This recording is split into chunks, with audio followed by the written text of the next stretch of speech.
Сәлеметсіздер ме?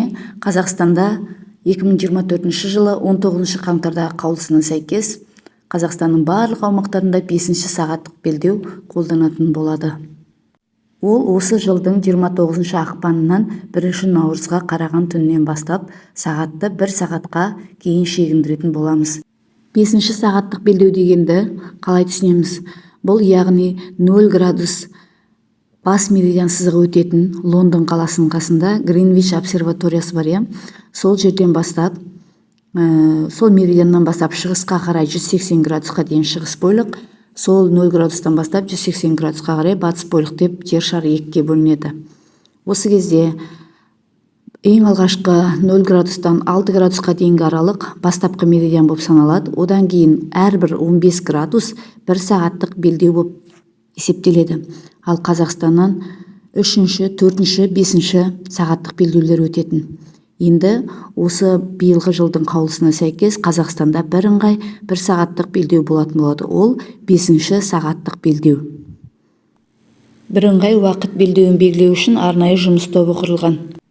Қазақстанның шығысындағы облыстардың уақытын қайтаратын деп жатқан уақыт өзінің кәдімгі белдеулік уақыты.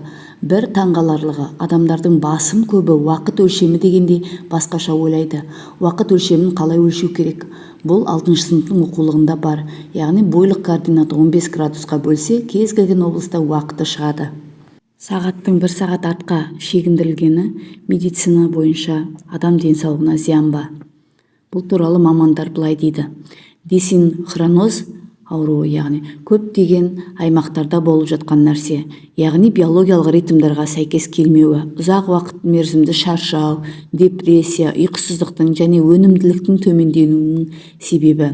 Мұның бәрі жүрек қан тамырлары, қатерлі ісік және басқа да аурулардың даму қаупінің факторы болып табылады екен. Циркадалық немесе биологиялық ритмдер бұл біздің өміріміздің ажырамас бөлігі, және бұл циркадалық стресстерге қарсы тұру өте қиын. Сондықтан бүкіл республика халқының табиғи ритмдарын үндестіру қажет дейді.